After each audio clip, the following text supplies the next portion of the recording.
سلام دوستان، وقتتون بخیر باشه. من منصوره آقایی هستم، مدرس کار با مواد. به کانال یوتیوب من خیلی خوش اومدین. امروز قراره که توی این ویدیو در مورد یکی از پرچالش ترین موضوعهایی که هر هنرجوی مبتدی باهاش سر و کار داره صحبت بکنیم.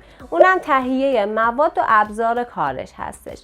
خیلی سوال میشه ازم هنرجوهایی که تازه وارد هستن و خیلی دغدغه دارن در مورد اینکه ما الان باید چند تا وسیله بخریم، چیا رو بخریم که کامل تکمیل باشیم و از اون سمت هم به صرفه باشه واسم. توی این ویدیو در موردش باهاتون صحبت بکنم و شماره ها و رنگ هایی که توی ابتدای کار لازمتون میشه رو بهتون بگم. شما نیاز دارید به یه پودر دکلوره و اکسیدان مرغوب، نه خیلی گرون نه خیلی ارزون که به درد نخور باشه، در حد متوسط، مثلا مورفوس یا لیلافیکس. برندهای خوبی هستن که شما در ابتدای کار میتونید ازشون استفاده بکنید. باز اگر که حالا براتون معقول بود برندهای گرونتر و یا حالا اگر که دوست نداشتین برندهای ارزونتر هم میتونید استفاده بکنید. پیشنهادم بهتون برندهای مثل لیلافیکسه که 2 کیلویی هستش و خیلی به صرفه هست. اکسیدان‌های متفرقه زیاد داریم، از برندهای ایرانی گرفته تا خارجی. برند تیگو ایرانیه ولی خب اکسیدانی هستش که تقریبا اوکیه و از اون سمت هم مقرون به صرف است. دوستان، رنگ هایی که باید بگیرین رنگ های طبیعی رو به صورت یکی در میون تهیه بکنید. مثلا اگر که شماره 1 رو میگیرین 2 رو نگیرین، 3 رو بگیرین.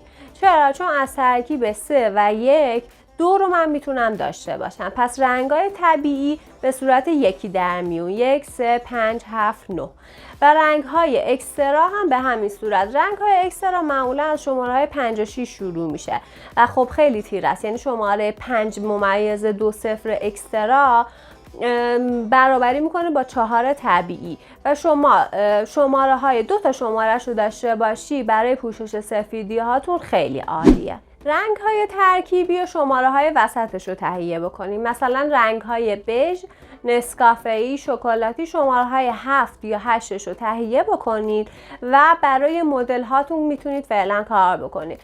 در ابتدای کار شما نمیخواد خیلی پایه های بالا روی کارتون انجام بدین. پایه های بالا قرار نیست خیلی کار بکنیم. تو موارد خاص در ابتدا بهتره که رو پایه های متوسط با رنگ های متوسط کار بکنید. رنگ هایی که همیشه شما باید توی سالونتون داشته باشین و تو محیط کارتون حتما باید باشه، رنگ های بنفش، قرمز و طلایی شماره های 5 هستش که خب من برای خنثی کننده، رفل دهنده و یا رفل گیر از این رنگ ها همیشه استفاده میکنم.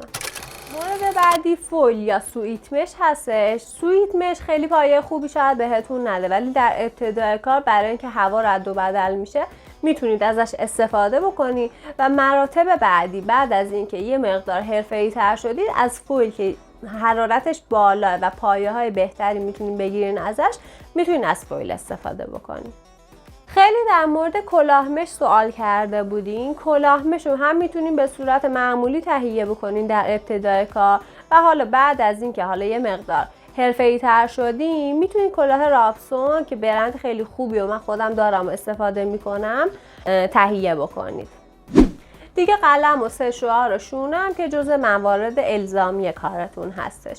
با همین مواردی که بهتون گفتم شما میتونین کارتون رو استارت بزنید. بعد از اینکه آموزش اصولی دیدین میتونید این وسیله هایی که بهتون گفتم رو تهیه بکنید و روی مدل هاتون کار انجام بدین. اصلا نترسید بچه‌ها، باید کار رو شروع بکنید تا اون ترس و استرستون بریزه.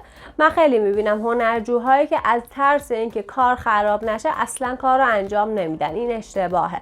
شما باید حتما استارت کار رو بزنید، نه توی این کار، توی هر کاری باید استارتش زده بشه، برید داخل کار، چالش هاش روبرو بشین، اشکالاتتون در بیاد و تبدیل بشین به یه رنگکار حرفه‌ای که قرار درآمد میلیونی داشته باشه. اگر که این ویدیو رو دوست داشتی ممنون میشم لایک و سیو بکنی و شیر کنی برای دوستایی که فکر میکنی نیاز دارن به این مطالب. ممنونم ازتون.